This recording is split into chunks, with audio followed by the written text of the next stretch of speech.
반갑습니다. 하나님의 은혜와 하나님께서 말씀하심이 우리의 삶 가운데 언제나 있기를 원합니다. 네, 우리 배경이 바뀌었는데 제가 잠시 한국에 나와 있습니다. 한국에 나와서도 이렇게 함께 예배드릴 수 있음을 감사하고 또 이렇게 함께 여러분과 말씀 나눌 수 있어서 감사드립니다. 어, 이 시간 함께 우리에게 주신 하나님의 말씀 나누기를 원합니다. 오늘 저에게 주신 하나님의 말씀은 고린도전서 7장 25절로 40절의 말씀입니다. 고린도전서 7장 25절로 40절의 말씀 여러분과 함께 나누기 원합니다. 이 시간 제가 봉독해 드리겠습니다. 처녀에 대하여는 내가 주께 받은 계명이 없으되 주의 자비하심을 받아서 충성스러운 자가 된 내가 의견을 말하노니 내 생각에는 이것이 좋으니 곧 임박한 환난으로 말미암아 사람이 그냥 지내는 것이 좋으니라. 내가 아내에게 매였느냐 노이기를 구하지 말며 아내에게서 노였느냐 아내를 구하지 말라. 그러나 장가가도 죄 짓는 것이 아니요 처녀가 시집가도 죄 짓는 것이 아니로되 이런 이들은 육신의 고난이 있으리니 나는 너희를 아끼노라. 형제들아 내가 이 말을 하노니 그때가 단축하여진 고로 이후로부터 안에 있는 자들은 없는 자같이 하며 우는 자들은 울지 않는 자같이 하며 기쁜 자들은 기쁘지 않은 자같이 하며 매매하는 자들은 없는 자같이 하며 세상 물건을 쓰는 자들은 다 쓰지 못하는 자같이 하라. 이 세상의 외형은 지나감이니라. 너희가 염려 없기를 원하노라. 장가가지 않은 자는 주의 일을 염려하여 어찌하여야 주를 기쁘시게 할까 하되 장가간 자는 세상 일을 염려하여 어찌하여야 아내를 기쁘게 할까 하여 마음이 갈라지며 시집가지 않은 자와 처녀는 주의 일을 염려하여 몸과 영을 다 거룩하게 하려 하되 시집간 자는 세상 일을 염려하여 어찌하여 남편을 기쁘게 할까 하느니라. 내가 이것을 말하면 너희의 유익을 위함이요 너희에게 올무를 놓으려 함이 아니니 오직 너희로 하여금 이치에 합당하게 하여 흐트러짐이 없이 주를 섬기게 하려 함이라. 그러므로 만일 누가 자기의 약혼녀에 대한 행동이 합당하지 못한 줄로 생각할 때에 그 약혼녀의 홍기도 지나고 그같이 할 필요가 있거든 원하는 대로 하라. 그것은 죄 짓는 것이 아니니 그들로 결혼하게 하라. 그러나 그가 마음을 정하고 또 부득이한 일이 없고 자기 뜻대로 할 권리가 있어서 그 약혼녀를 그대로 두기로 하여도 잘하는 것이니라. 그러므로 결혼하는 자도 잘하거니와 결혼하지 아니하는 자는 더 잘하는 것이니라. 아내는 그 남편이 살아있는 동안에 매여 있다가 남편이 죽으면 자유로워 자기 뜻대로 시집갈 것이나 주 안에서만 할 것이니라. 그러나 내 뜻에는 그냥 지내는 것이 더욱 복이 있으리로다. 나도 또한 하나님의 영을 받은 줄로 생각하노라. 아멘. 네. 고린도전서 7장을 저희가 살펴보고 있죠. 이 7장부터 바울은 이 고린도 교회의 그 질문에 대한 답변을 합니다. 이것은 아마도 이 편지로서나 글로의 집의 사람들 편으로 전해진 질문일 것입니다. 그러니까 고린도 교회에서 바울에게 질문이 많았어요. 퀘스천들, 자기에게 일어나고 있는 여러 문제에 대해서 바울은 그 고린도 교회가 바울에게 여러 가지 질문을 던진 것입니다. 그 중에 이 첫 번째 질문이 바로 지난주에 살펴보았던 이 결혼 생활과 남녀 관계에 대한 문제였습니다. 그러니까 남자와 여자 간의 어떤 성적 관계에 있어서 부정적인 이미지를 가지고 그리스도인들이 이것을 금지해야 되냐, 하지 말아야 되느냐라고 이렇게 질문을 한 것이죠. 바울은 하나님께 받은 은사에 따라 각각 다르다라고 설명하고 있습니다. 그리고 그렇게 말하면서 그럴 수 있으면 너희가 하지만 육신을 절제할 수 없으면 결혼하라고 권면하고 있습니다. 자, 그러면서 분명하게 밝히는 것은 결혼한 자들은 갈라서지 말아야 한다라는 주님의 명령을 가르치고 있습니다. 그러니까 주님의 기본적인 명령이 무엇인지 말씀하고 있다라는 것이죠. 바울은 이 결혼을 지키는 것이 주님이 말씀하신, 그러니까 주님의 명령이다, 하나님이 말씀하신 기준이다라고 말씀하고 있습니다. 자, 그런데 저희가 문제에 보면 여러 가지 케이스가 있죠. 여러 가지 상황들이 있습니다. 그 상황들 속에서 우리가 올바른 어떤 선택을 해야 되겠죠. 자, 결혼에 대한 케이스는 결혼은 갈라서지 않는 것이라는 주님의 명령이 있지만 그 여러 가지 케이스들 가운데 케이스 바이 케이스라고 하죠. 바울은 그 주님의 명령들 가운데서 자신의 생각, 자, 주님의 명령이 아니지만 자신의 생각을 말하고 있습니다. 자, 여기 나온 케이스는 그리스도인 남편 중에 믿지 않는 아내가 있다라는 것. 자, 믿지 않는 아내가 있어서 그리스도인 여자 가운데 또 믿지 않는 남편이 있는 경우입니다. 자, 그러니까 결혼을 했는데 혹은 결혼 전이나 결혼한 후에 어느 한쪽이 예수님을 영접했어요. 자, 그리스도인이 되었습니다. 자, 그런데 상대방 배우자는 예수님을 믿지 않은 경우입니다. 자, 그런 경우에 바울은 상대방이 믿지 않더라도 그 배우자가 함께 살기를 좋아하거든 갈라서지 말라라고 권면하고 있어요. 그러니까 고린도 교회에서 아마도 이렇게 물었던 것 같습니다. 어떤 형제가 자매가 있는데 결혼을 했어요. 근데 그 상대방이 믿지 않습니다. 이런 경우에는 어떻게 할까요? 자, 그리스도인과 넌 크리스천, 그리스도인이 아닌 사람과의 결혼 사이에서 이 경우에는 어떻게 할까요? 이렇게 바울에게 물어본 것이죠. 자, 바울은 갈라서지 말라라고 합니다. 그들이 함께 살기를 좋아할 때에 갈라서지 말라라고 권면하고 있습니다. 그래서 혹시 그 상대방을 구원할 수도 있다라고 말씀하고 있죠. 자, 그런데 믿지 않는 자가 갈라서고자 한다면 또 그렇게 하라고도 가르칩니다.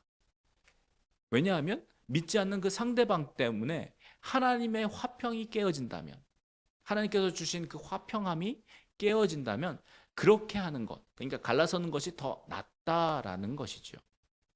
자, 이것은 주님의 명령이 아니었습니다. 하지만 기본적인 주님의 명령의 그 바운더리, 그 틀을 속에서 바울은 자신의 생각을 그리고 자신의 그 가르침을 이렇게 전한 것입니다. 자, 그러면서 바울은 하나님이 각 사람을 부르신 대로 그대로 행하라라고 말씀하고 있습니다. 자, 그 17절 말씀 보겠습니다. 17절 말씀. 자, 오직 주께서 각 사람에게 나눠주신 대로 하나님이 각 사람을 부르신 그대로 행하라. 내가 모든 교회에서 이와 같이 명하노라. 이 고린도전서 이 7장을 보면 앞부분, 그러니까 전반부와 오늘 본문 말씀인 후반부, 자, 앞부분과 뒷부분에서는 결혼의 문제에 대해서 다루고 있죠. 남녀 간의 관계에 대해서 다루고 있습니다. 자, 그런데 이 17절부터 24절까지에는 어떻게 보면 결혼과는 전혀 동떨어진 내용을 다루는 것 같아요. 자, 그런데 이런 구조는 이 히브리 문학에서는 아주 그 일반적인 구조입니다. A, B 또 B 다시 A 다시로 이렇게 끝나는, 그러니까 전반부와 후반부가 대칭이 되고 가운데 부분이 어떻게 중심 주제가 되는, 특별히 이 가운데에서 중요한 결론을 말하는 것이 이 히브리 문학의 특징입니다. 자, 이런 것을 인클루지오, 영어로는 인클루지오 또는 수미상관법, 그러니까 전반부와 후반부가 대칭이 되고 가운데에 중요한 그 메시지를 넣는 법이지요. 자, 이 고린도전서 7장은 이 방법으로 설명하고 있다라는 거예요.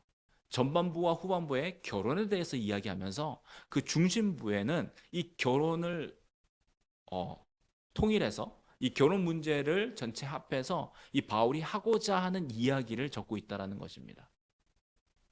바울은 이 7장의 질문, 이 결혼 문제에 대한 질문 속에서 가장 중요한 것은 하나님의 부르심을 강조하고 있어요. 하나님이 너희를 어떻게 불렀느냐?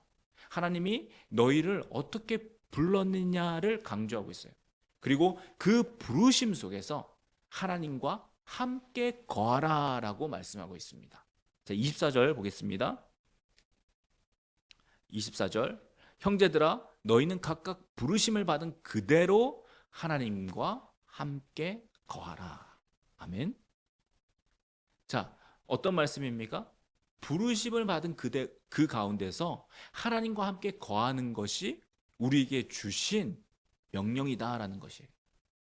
결혼을 하든지 결혼을 안 하든지 혹 결혼했다가 헤어지든지 갈라서든지 그 여러 가지 그 상황들이 있지 않습니까? 그 상황들 가운데서 중요한 것은 하나님과 함께 거하는 것이라는 거예요. 하나님이 너희와 함께 하시느냐가 중요하다는 것입니다. 결혼을 하고 있더라도 하나님과 함께 하고 있지 않으면 아무 소용이 없다라는 것이죠. 이혼을 했어요? 갈라섰어요? 그 가운데서 하나님과 함께 있지 않으면 그것은 잘못된 것이라는 것입니다.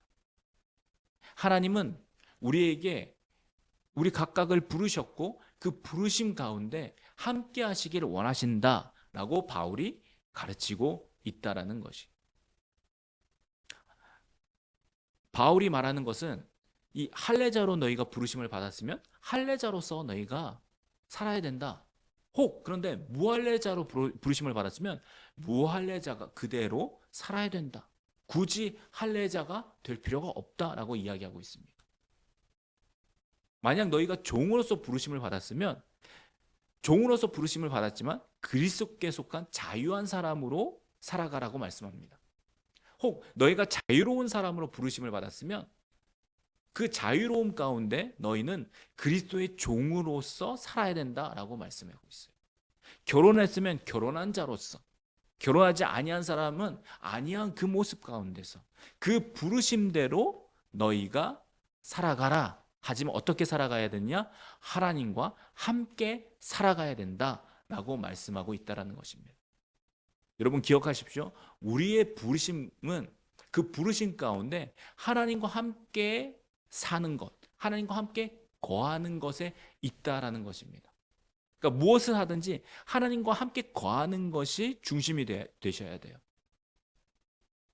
본문은 결혼에 대해서 말씀하고 있고 결혼을 하느냐 마느냐 혹은 갈라서느냐 마느냐 그것을 이야기하고 있지만 무엇보다도 중심되는 것은 너희가 하나님과 함께 하느냐라는 거예요. 하나님과 함께 거하는 곳, 하나님과 함께 하는 곳은 그곳이 그렇게 사는 것이 옳은 것이다라고 하는 말씀입니다. 자, 오늘 본문인 7장의 후반부는 전반부와 대칭이 되는 내용입니다. 그러니까 전반부하고 이렇게 닮은 꼴이라는 것이죠. 아마도 이 고린도 교회의 질문 중에는 처녀의 결혼 문제에 대한 질문이 있었던 것 같습니다. 자, 그런데 아마도 좀 더 분명한 질문은 36절과 관계된 질문이었을 것입니다. 우리 36절을 한번 보겠습니다. 그러므로 만일 누가 자기의 약혼녀에 대한 행동이 합당하지 못한 줄로 생각할 때에 그 약혼녀의 홍기도 지나고 그같이 할 필요가 있거든 원하는 대로 하라. 그것은 죄 짓는 것이 아니니 그들로 결혼하게 하라. 자, 아마도 이 고린도 교회 안에서 약혼녀가 있는데 점점 시간은 가고 있어요. 지금 이러한 시간 가운데서 그리스도인으로서 빨리 결혼해야 되는지 아니면 결혼하지 말아야 되는지 어떤 것이 옳은 것인지 바울에게 물어본 것 같습니다. 이 결혼에 대한 바울의 기본적인 생각, 그렇죠? 7장 1절부터 나오는 이 결혼에 대한 남녀 관계에 대한 바울의 기본적인 생각은 하지 않는 것이 좋다입니다. 아마도 바울이 자신이 결혼을 안 했으니까 그렇게 말하는 것처럼 보입니다. 자, 바울은 주께 받은 계명이 없다라고도 하면서도 자신의 의견에는 그냥 결혼하지 않고 지내는 것이 좋다라고 말씀하고 있습니다. 26절에 보면 임박한 환란이라는 단어가 나오고요. 29절에도 그때가 단축하여진 고로라는 그 말을 통해서 바울은 지금이 이 고린도 전서를 쓰는 이때가 결혼을 하는 때가 아니라고 본 것이지요. 지금은 그럴 때가 아니라는 것입니다. 그렇기 때문에 바울은 결혼을 하는 것보다 더 중요한 것이 있다. 그래서 결혼을 하지 않는 것이 더 좋다라고 말한 것입니다. 자, 그런데 이것을 잘못 알아듣고 결혼은 잘못된 거야, 이렇게 나가면 안 된다라는 것이죠. 자, 바울의 이야기를 가만히 살펴보면 바울은 결혼을 하여도 죄를 짓는 것이 아니라고 이야기합니다. 또 그 결혼을 하는 것이 잘하는 것이다 라고 말씀하고 있어요. 물론 자신의 생각을 덧붙여서 결혼하지 않는 것이 더 잘하는 것이다 라고 말씀하고 있기도 합니다. 자, 바울이 결혼에 대해서 반대해서 그런 것일까요? 자신이 결혼하지 않았으니까 다른 사람도 하지 말라고, 결혼한 사람들이 배 아파서 그런 질투심에 이렇게 말씀한 것일까요? 여러분, 둘 다 아니겠죠. 바울이 강조하는 것은 이 결혼을 하게 되면 염려가 생긴다라는 것입니다. 세상 염려가 생기는데 마음이 나누어져서 주를 섬기는데 혹시 지장이 될까? 네. 주님께 100%, 100%를 주지 못하고 그 마음이 나뉘어져서 뭐 남편이든 아내든 그렇게 마음이 나뉘어질까? 그것을 걱정했다라는 것입니다. 자, 그런데 바울이 강조하는 것은 그렇다고 해서 이것은 너희의 유익을 위한 것이다. 너희의 benefit, 너희가 잘 되기 위한 것을 내가 바래서 이렇게 이야기하는 것이다. 유익을 위한 것이다 라고 말씀하고 있어요.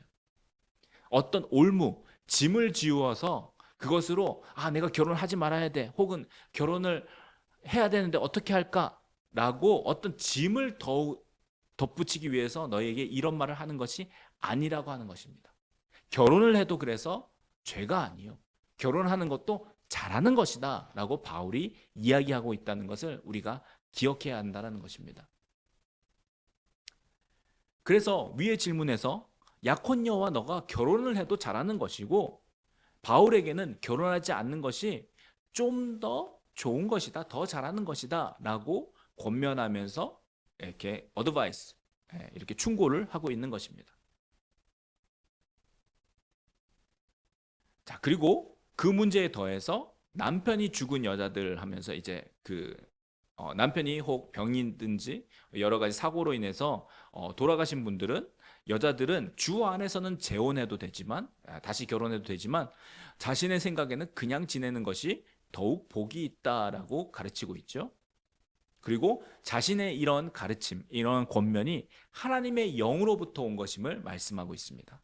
하나님의 영으로부터 온 것입니다. 자, 저희가 살펴본 대로 이 고린도전서 7장에 나타나는 이 결혼에 대한 바울의 생각은 기본적으로는 하지 않는 것이 낫다예요. 네. 자, 그렇지만 하나님께 부르심을 받은 대로 행하라라고 말씀하고 있습니다. 지난주에 말씀드렸던 것과 같이 이 모든 것이 주를 위한 것인가? 라는 것을 묻는 것입니다. 그래서 오늘 이 설교의 제목도 오직 주를 위하여, 두 번째 말씀이라는 것이죠. 주를 위하여라는 것. 그러니까 이것이 결혼을 하는 것도 그렇고 하지 않는 것도 주님을 위한 것인지를 바울이 묻고 있다라는 것입니다. 삶의 주인 대신 우리 주님의 뜻과 이 말씀이 합당한 것인지 너희가 살펴보라는 것입니다. 여러분, 이것은 오늘날 우리가 하는 모든 결정들을 돌아보게 합니다. 우리가 라이프 디시전이라고 하죠. 삶의 어떤 중요한 순간마다 하는 결정들. 자, 이런 것에는 이 결혼뿐만 아니라 삶 속에 우리가 만나는 결정들이 있습니다. 어느 학교를 가야 되느냐, 어떤 회사를 어디에서 무슨 일을 할 것인가, 뭐 결혼 문제도 있죠. 누구를 만날 것인가, 뭐 이사하는 문제, 어디로 이사할 건가.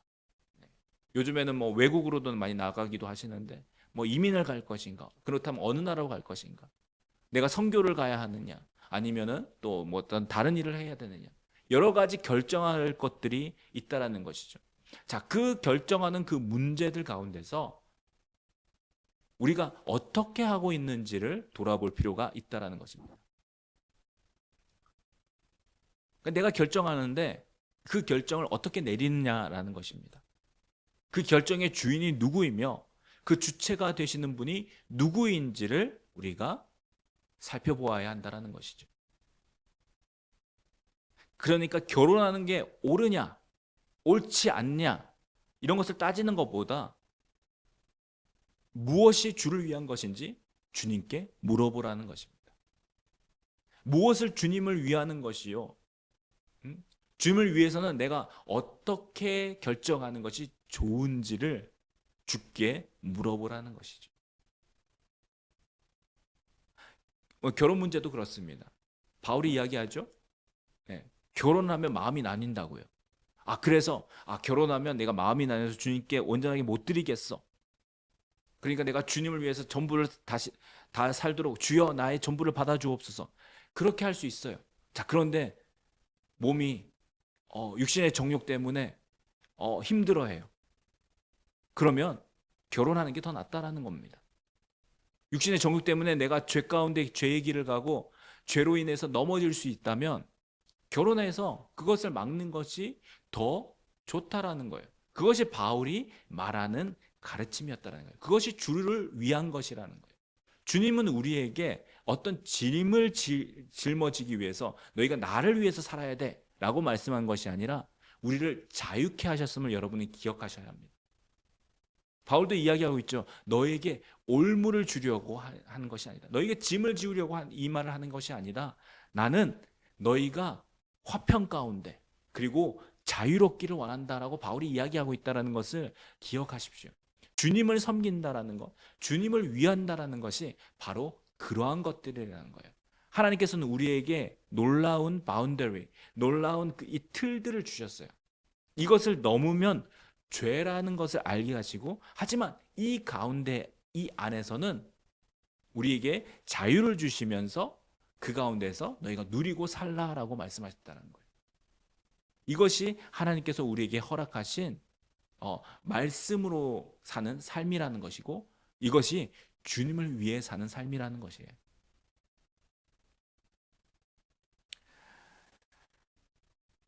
자, 여러분이 결정을 내릴 때 어떤 결정을 내리십니까? 어떻게 결정을 내리십니까? 여러분이 그리스도인이라면 내가 주님을 위해서 이렇게 결정을 내렸습니다. 보통 이렇게 이야기합니다. 내가 하나님의 뜻대로 기도해보고 이 결정을 내렸습니다. 보통 이렇게 이야기하죠. 또는 그리스도인이 아니라면 대의를 따라서 순리대로 그렇게 결정을 내린다라고 이야기합니다. 뭔가 큰 그림 속에서 결단을 내렸다. 내가 이 결정을 했습니다. 라고 이야기한다라는 것입니다. 자, 그런데 우리 솔직하게 한번 생각해 봅시다. 솔직하게. 잘 생각해 보면 우리 삶 가운데 중요한 순간을 지배했던 것, 그 순간의 결정들을 지배했던 것은 여러분 그러한 것들이 아니에요. 우리가 주님의 이름을 팔고 주님을 위해서라든지 주님의 뜻대로 주님께서 하라고 하셨어요. 보통 이렇게 이야기하죠. 아니면 여러 가지 대의를 따라서 사람들이 내가 이 나라를 위해서 혹은 내가 무엇을 위해서 하겠다라고 이 말은 그렇게 하지만 우리의 중요한 삶의 결정들을 지배했던 것은 보통 개인적인 욕심입니다. 우리 솔직해져 보자라는 거예요. 나의 욕심으로 결정했던 데가 더 많다라는 거예요. 내 욕심을 가지고 그렇게 결정했으면서도 우리는 말로서 그렇게 치장하는 것입니다. 내가 이것을 주님을 위해서 내가 기도해 보니까 하나님이 그렇게 하라고 하셨어요. 하나님이 내게 말씀하셨어요. 그래서 내가 결정했어요. 내가 이 길로 가야 돼요. 보통 이렇게 이야기하죠. 자, 그런데 우리가 솔직하게 보자라는 거예요. 정말 하나님을 위해서냐고요. 거의 대부분 내 욕심 때문에 그렇게 정했던 것이 더 많다라는 것입니다. 내 욕심으로 내가 원하는 것이기 때문에 그렇기 때문에 내가 그런 선택을 하는 것이 더 많다라는 거예요.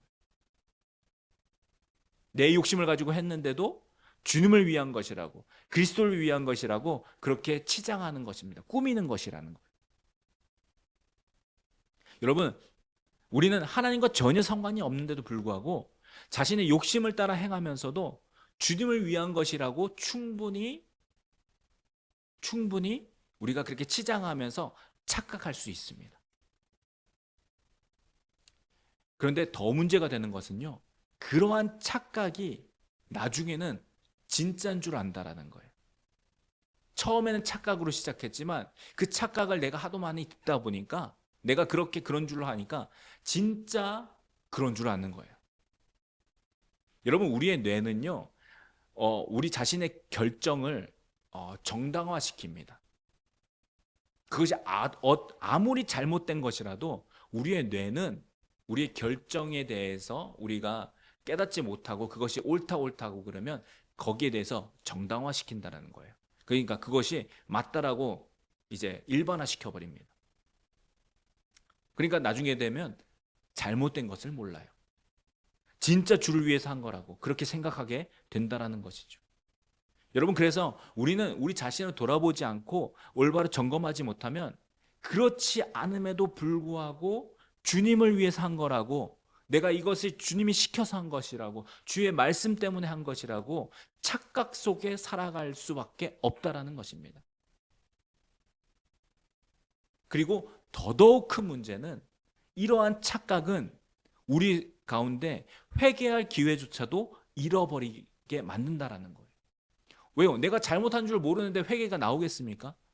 내가 지금 잘못하고 있다는 것을 내가 인식하고 있지 못하는데 그것이 어떻게 회개함으로써 돌이킬 수 있겠냐는, 오히려 하나님께서 내게 이것을 주셔서 하나님께서 시키신 것이라고, 하나님께서 하라고 하신 것이라고 자신을 정당화시킨다라는 거예요. 그렇기 때문에 회개할 수조차 없다라는 것입니다. 돌이키지 않는다라는 거예요. 주를 위해서 했는데 왜 회개합니까? 여러분, 오히려 자랑합니다. 그것이 옳다라고 이야기한다라는 거예요. 여러분, 주님의 뜻과는 아무런 상관이 없는데라도, 아니 오히려 주님의 뜻의 반대편에, 주님의 뜻에 반대하는 곳에 서 있으면서도 그것을 인식하지 못하고 더 나아가서 회개하지 못한다라는 것. 여러분, 밖에서 보는 사람들, 주변에서 보는 사람들은 누가 봐도 잘못됐다라고 보지만 그 자신은 깨닫지 못한다라는 것입니다. 왜 그렇습니까? 자신이 하는 줄 옳은 줄로 한다라는 거예요.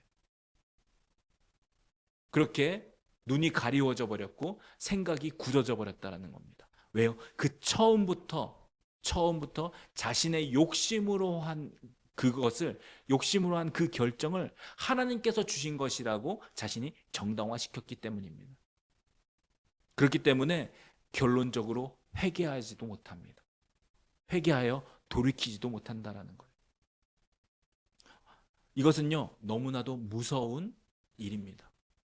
죄를 짓고 있음에도 불구하고 그 죄를 죄로 깨닫지 못하고 오히려 하나님께서 주신 것으로 알고 그대로 살아간다라는 것. 회개할 어떠한 생각조차 하지 못한다라는 것. 이것이 얼마나 무서운 것이겠습니까? 자, 이러한 상황에 대해서 바울은 디모데전서에 이렇게 말씀하고 있습니다. 우리 디모데전서를 한번 보겠습니다. 디모데전서 4장 1절로 2절입니다. 그러나 성령이 밝히 말씀하시기를 후일에 어떤 사람들이 믿음에서 떠나 미혹하는 영과 귀신의 가르침을 따르리라 하셨으니 자기 양심이 화인을 맞아서 외식함으로 거짓말하는 자들이라. 여러분, 바울은 디모데에게 나중에 어떤 사람들이 믿음에서 떠날 것을 말씀하고 있어요. 자, 근데 믿음에서 떠나서 미혹하는 영과 귀신의 가르침을 쫓는다, 따른다라고 하는데, 자, 그들이 그러한 것은 양심이 화인을 맞아서 외식함으로 거짓말을 한다고 말씀합니다. 양심이 그러니까 화인을 맞았다라는 거예요. 그래서 외식함으로 거짓말한다. 여러분, 이 화인이라고 하는 것은 불도장입니다. 그러니까 쇠로 된 어떤 마크 같은 거 있죠? 그것을 불에 막 이렇게 달굽니다. 그럼 빨갛게 되죠? 그것을 말이나 소에 이렇게 찍습니다. 자, 그러면 그분이 타서 이렇게 굳어버리죠. 그러니까 나중에 털이 자라도 그 문양을 알아봅니다. 그러니까 말이나 소가 섞여 있어도 내 말이 어떤 말인지, 내 소가 어떤 소인지 알아보기 위해서 그 불도장을 찍는 것이죠. 그것이 화인입니다. 중요한 것은 화인은 지워지지 않는다라는 거예요. 자, 양심이 화인을 맞았다라는 것은 자신에게 그 부분이 지워지지 않는다라는 것입니다. 자신이 그런 줄도 모르고 그렇게 믿음에서 떠난 행동들을 한다라는 거예요. 얼마나 무서운 말씀입니까? 그러니까 미혹하는 영과 귀신의 가르침이 주님의 뜻이라고 생각하고 행한다라는 거예요. 그것이 잘못된 것이라고 알지 못한다라는 것입니다. 바울은 이어서 하는 말씀 가운데 이러한 사람들이 주장하는 것들 가운데 혼인하지 말라는 것과 어떠한 음식을 먹지 말라는 것이 있을 것이라고 말씀했습니다. 그러니까 결혼을 하지 말라, 그리고 어떠한 음식은 먹지 말라라고 그러한 것들을 주장하는 사람들은 하나님의 뜻 가운데서 나온 것들이 아니다라고 먼저 디모데에게 말씀했다라는 거예요. 여러분, 우리가 하나님의 뜻이라고 생각하지만 그렇지 않은 것들이 있는지 우리는 점검해야 된다라는 거예요. 우리가 무엇이 옳은 것이다, 이것이 옳은 것이다라고 생각하지만 그 옳은 것이 과연 성경이 말하는 옳은 것과 동일한 것인지 우리는 점검해야 된다는 겁니다. 여러분, 사람은 하나님의 말씀으로 살도록 지음을 받았어요. 하나님의 말씀을 듣고 살도록 지음을 받았어요. 이 뜻은 우리는 말씀에 이끌린다라는 겁니다. 그러니까 말에 이끌려요. 그렇죠? 그 말씀을 먹어서 말씀이 생명으로, 또 말씀이 우리 귀에 듣는 것을 통해서 그 듣는 것으로 믿음으로 살도록 우리가 지음을 받았다는 겁니다. 믿음은 들음에서 난다라고 성경은 말씀하죠. 그러니까 듣는 것이 우리에게 믿음이 돼요. 자, 그런데 하나님의 말씀이 들려서 그 믿음이 들림으로 인해서 우리는 믿음을 가지고 살도록 지음을 받은 거예요. 자, 그런데 이것이 비틀어졌습니다. 아담이 하나님께서 먹지 말라라고 한 그 나무의 열매를 따먹었을 때부터 하나님의 말씀을 거역하기 시작했어요. 그리고 다른 메시지, 뱀이 준 메시지죠. 그것을 먹으면 내가 지혜롭게 될 거야, 눈이 밝아져서 하나님과 같이 될 거야 라는 그 말을 듣고 믿음으로 행동했다라는 거예요. 그러니까 잘못된 메시지를 듣고 잘못된 믿음으로 행동한 것이 죄가 된 것입니다. 자, 여러분, 오늘날 우리가 살고 있는 이 상황도 마찬가지예요. 우리가 하나님의 말씀을 우리 귓가에 넣지 않고 그 말씀으로 우리가 믿음으로 삼지 않으면 여러분, 다른 메시지, 다른 이야기를 믿음으로 삼고 따라갑니다. 그러니까 다른 메시지가 믿음이에요. 근데 문제가 되는 것은 다른 메시지를 하나님의 메시지라고 알고 따라가는 사람들이 있다는 거예요. 다른 메시지가 하나님의 말씀인 줄 알고 마음에 두고 믿고 그 믿음으로 사는 사람들이 있다는 겁니다. 여러분, 하나님으로부터 온 말씀은 우리에게 생명을 줍니다. 자, 그러나 세상이 주는 메시지는 우리를 망하게 하고 악하게 만들고 죄짓고 타락하게 만들어요. 하나님의 법과 거리가 멀다라는 거예요. 그래서 우리는 하나님의 메시지를 들어야 하는데 우리가 오늘날 우리에게 들리는 메시지가 너무도 많습니다. 나름대로 옳고 그러다라는 메시지가 너무 많아요. 말씀이 많다라는 거예요. 그 가운데서 우리는 분별해야 된다는 거예요. 하나님께로부터 온 말씀인지 우리가 분별하고 깨닫고 그 말씀을 들어야, 그 말씀을 붙들어야 우리 안에서 올바른 말씀에 대한 반응으로 인해서 올바른 믿음이 생긴다는 거예요. 우리는 그 믿음으로 사는 사람이 되어야 합니다. 오늘 많은 사람들이 다른 메시지를 믿는 사람들이 많아요. 하나님의 말씀이 아닌 진리의 말씀을 듣지 아니하고 다른 메시지를 듣고 그 메시지에 대해서 믿음을 두니까 이상한 쪽으로 가는 겁니다. 이상한 방향으로 가는 거예요. 그러면서도 올바른 방향으로 가는 줄 모르고 있어요. 올바르지 않은 방향으로 가는지 모르고 있다는 거예요. 우리는 분별해야 됩니다. 여러 가지 메시지들이 듣는, 말씀이 들리는 이 상황들 가운데서 우리는 하나님의 말씀을 분별하고 그 말씀을 붙들어야 우리가 이 상황에서 우리가 생명을 얻고 타락하지 않고 올바른 길로 갈 수 있다라는 것을 여러분 기억하셔야 한다는 거예요. 우리의 결정이, 우리의 생각이 언제나 하나님의 뜻이며 주를 위한 것인지 점검하셔야 돼요. 분별하셔야 한다는 겁니다. 자, 그렇다면 우리가 어떻게 해야 될까요? 여러분, 우리에게는 그래서 성경 말씀이라는 게 있어요. 여러분, 성경책이 있는 것이 성경책이 있습니다. 여러분, 이 성경책을 통해서 매일의 말씀을 묵상하는 것,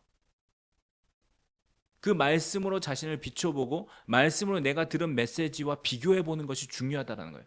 하나님의 말씀 가운데 이 메시지가 있는지, 그리고 그 하나님의 성품과 하나님의 생각과 그리고 하나님의 계획 가운데서 이것이 옳은 것인지 여러분이 점검해 보셔야 된다는 거예요. 그것이 매일 말씀의 묵상 가운데 나타납니다. 그러니까 다른 메시지에 귀를 기울이는 것보다 하나님의 메시지, 하나님의 말씀에 여러분 귀를 먼저 기울이시고 그 말씀을 여러분의 가슴에, 여러분의 영 가운데 두셔야 한다는 거예요. 여러분의 마음 가운데.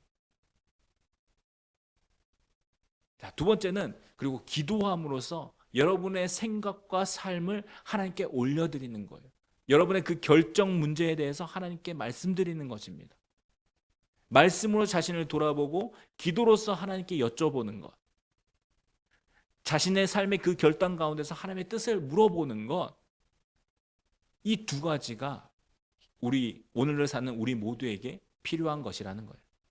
여러분, 이것을 잃어버리면, 그러니까 말씀 묵상과 하나님께 간구하는 기도, 물어보는 기도, 이 두 가지 잃어버린다면 우리는 주님을 위한다라고 말씀하면서 자신의 욕심을 위한 결정을 하게 됩니다. 그리고 그 욕심이 주님을 위한 것이라고 착각하면서 살아가게 될 수밖에 없다라는 것입니다. 여러분, 근데 그러한 결정이 자신만을 위한 것이면 그냥 그렇게 자신만 하나님의 뜻 가운데서 멀리 떨어져서 살아가면 돼요. 자, 그런데 가정을 위한 결정, 교회를 위한 그 결정, 나라를 위한 결정이라면 여러분, 자신의 그 욕심 때문에 하나님의 뜻과는 전혀 멀게 가정을, 교회를, 나라를 하나님의 뜻에서 멀리 떨어져 버리게 할 수밖에 없다라는 것입니다. 여러분, 얼마나 무섭습니까? 내가 하나님께 물어보지 않았는데 내가 하나님의 그 생각과 마음에서 멀리 떠나 있다면 그러한 결정들을 하게 될 때 나의 작은 결정이 나의 가정을, 나의 교회를, 나의 나라를 이상한 길로, 하나님으로부터 멀리 떨어진 죄악의 길로 인도할 수도 있다라는 것입니다. 그래서 우리는 여러분 날마다 우리 자신을 점검해야 됩니다. 나를 점검해야 된다라는 거예요. 날마다 하셔야 됩니다. 우리는 욕심이 화인과도 같이, 이 불도장과도 같이 우리 가운데 자국이 남지 않도록 하나님의 말씀과 기도로 우리 자신을 돌아보아야 한다라는 거예요. 여러분, 이것이 고린도전서 7장이 말씀하는 중심 메시지입니다. 바울은 고린도전서 7장에서 단지 그냥 결혼해라, 결혼하지 말라라고 말하는 것이 아니라 하나님의 영을 받은 사람으로서 직접적인 하나님의 명령이 무엇인지 먼저 말씀하고 있죠. 또 그렇지 않은 것들에 대해서는 어떻게 행동해야 되는지 말씀하고 있습니다. 그 기준은 각 사람에게 나눠주신 대로, 그 기준은 각 사람을 부르신 대로 행하는 것입니다. 결혼한 자로 부르셨으면 그렇게, 결혼하지 않은 자로 부르셨으면 또 역시 그렇게, 그 부르신 모습 가운데 주를 위하여 살라라고 말씀하고 있는 것입니다. 여러분, 날마다 자기 자신을 점검할 때 우리는 주를 위하여 살아갈 수 있습니다. 자신을 내려놓고 주님의 뜻을 구할 때 주를 위하여 살 수 있습니다. 오직 주를 위하여. 우리는 그 주를 위하여 살도록 부르심을 받은 것을 여러분 기억하십시오. 우리 삶은 주님을 위한 삶입니다. 이제는 내가 사는 것이 아니요 내 안에 사신 그리스도께서 사시는 것이라. 바울의 고백처럼 결혼을 하든지 혹 하지 않든지 주를 위해서 사는 것입니다. 종이든지 자유자든지 주를 위하여 사는 것입니다. 여러분이 남자든지 여자든지 일을 하든지 혹 하지 않든지 여러분이 어떠한 상황 가운데 있든지 우리는 주를 위하여 살도록 부르심을 받았다라는 것 여러분 기억하십시오. 그래서 날마다 자신을 점검하고 돌아보아서 주님을 위하여 살아가는 저와 여러분 모두가 되기를 우리 주님의 이름으로 축복합니다. 이 시간 함께 기도하겠습니다.